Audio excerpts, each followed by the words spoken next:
Hello, this is my reflection video for Vocal Pedagogy, Spring 2020. First, I would like to talk about breathing. The technique that we are taught is called poggio, which is Italian for leaning. We lean on our breath for support as we sing throughout phrases and as we get into higher registers. The second thing I would like to talk about is phonation. We were taught the vocal anatomy, which consists of the larynx and the muscles that connect it. We were also taught how to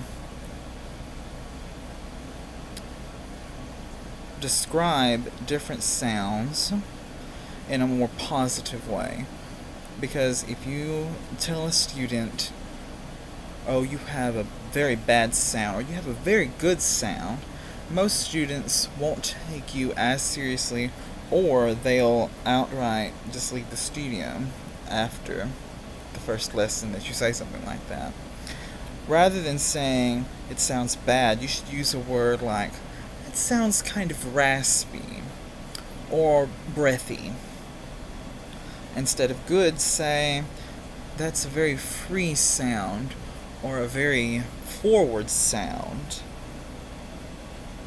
We were also taught how to hear tension within the voice, and how to relieve that tension, whether it be through a massage throughout the vocal area, or by breathing more and correcting posture to free the muscles. The third thing I would like to talk about is registration, or the registers of the voice. The lowest register is vocal fry, which is not typically used in most music because it's not the healthiest to sing in. It is used, however, in lessons when a student hasn't sang for a while, or they are just getting over a cold. The modal voice, which is the middle part of the voice, is the one that's most used and should be the most that's focused on during lessons and in practice. The modal voice is different for every person.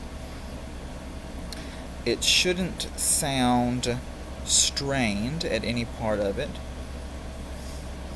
The next is the falsetto and whistle tone. Falsetto is for men. It's where we sing into the higher part of our voice, and then the same goes for whistle tone for ladies. There is not a head or chest voice per se. That is where you're feeling the vibration rather than where the sound is coming from.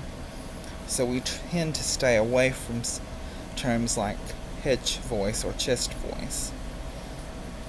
The next thing I would like to talk about is articulation.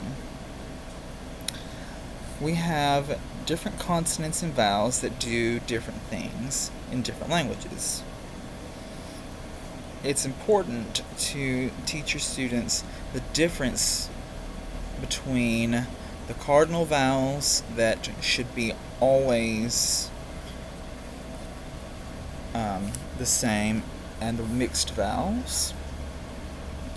We also were taught about the vowel chart, which allows us to modify our vowels for different parts of the voice.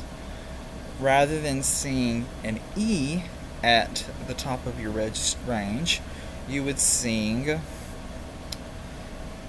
the note that is one below it in the vowel chart. There is also a phenomenon in this area to where nobody uses the other parts of the tongue to speak. They always use the middle part. This is something that I have to work on a lot in my lessons. And one thing that I have found that helps is a pencil. I got this from reading about Renee Fleming in her first lessons. if you put the pencil in your mouth and you can still understand what someone is saying, then they're using their whole tongue rather than just a part of the tongue. Next thing I would like to talk about is voice classification. You shouldn't be in a rush to classify someone in a voice type, especially not with young boys, because their voices are always changing.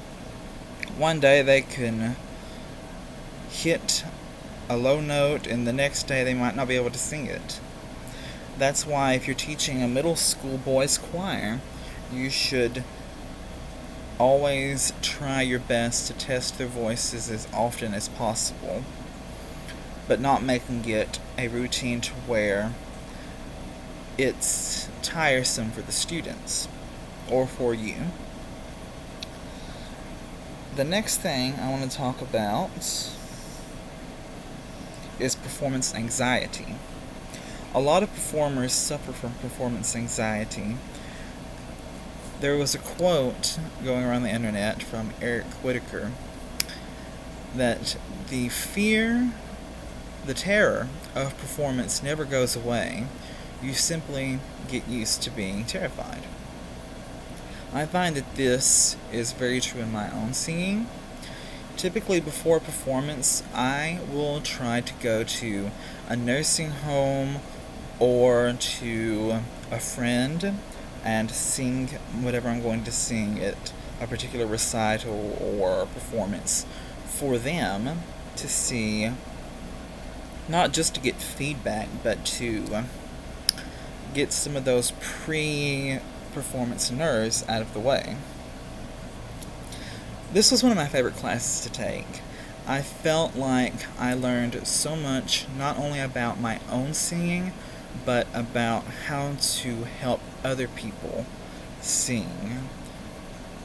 And I'm a voice nerd, so I love to learn every little bit about what I'm doing and how I'm doing it and what I can do to improve it or to make it better or to make someone else sound better when they're doing it. Thank you.